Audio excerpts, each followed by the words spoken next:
Luc, chapitre 18. Jésus leur dit une parabole pour montrer qu'ils devaient toujours prier, sans se décourager. Il dit, il y avait dans une ville un juge qui ne craignait pas Dieu et qui n'avait d'égard pour personne. Il y avait aussi dans cette ville une veuve qui venait lui dire, rends-moi justice contre ma partie adverse. Pendant longtemps il refusa.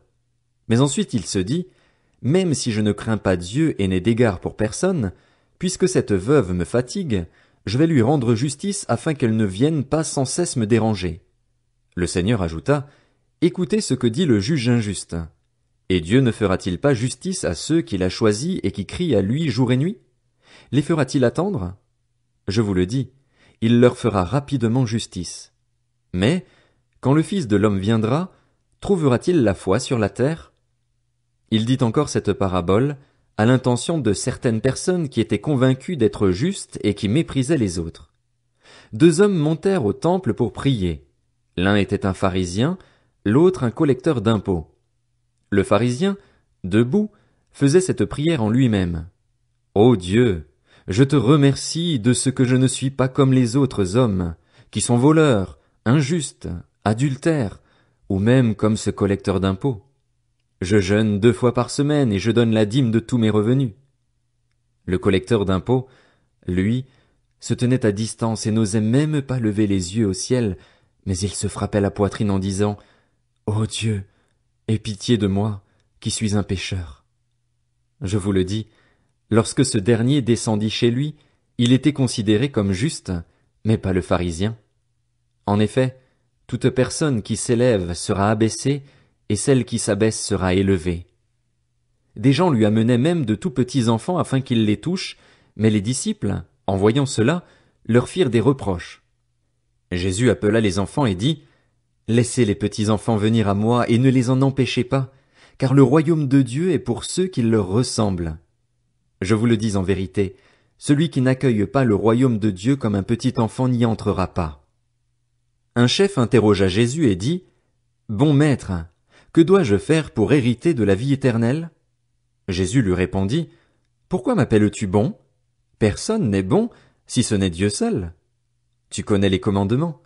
Tu ne commettras pas d'adultère. Tu ne commettras pas de meurtre. Tu ne commettras pas de vol. Tu ne porteras pas de faux témoignages.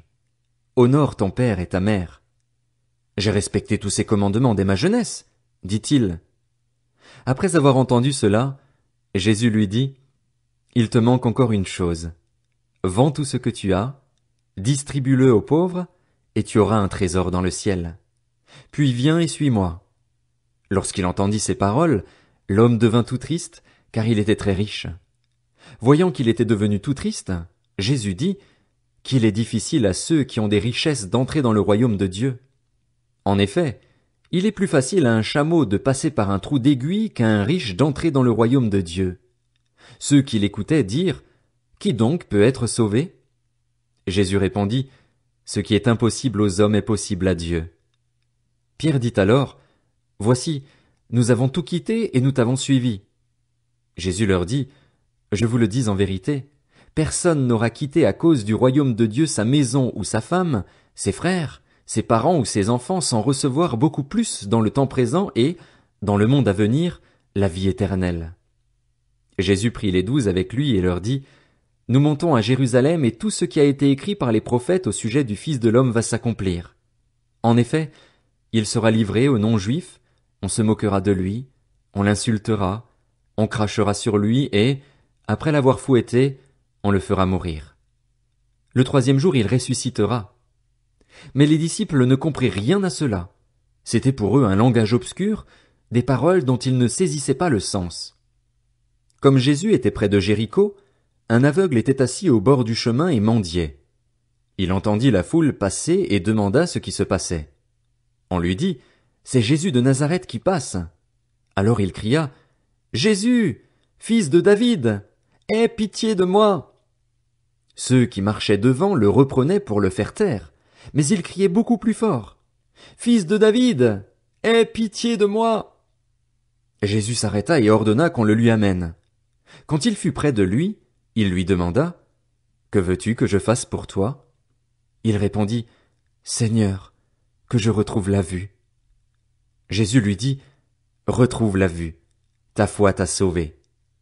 Il retrouva immédiatement la vue et suivit Jésus en célébrant la gloire de Dieu.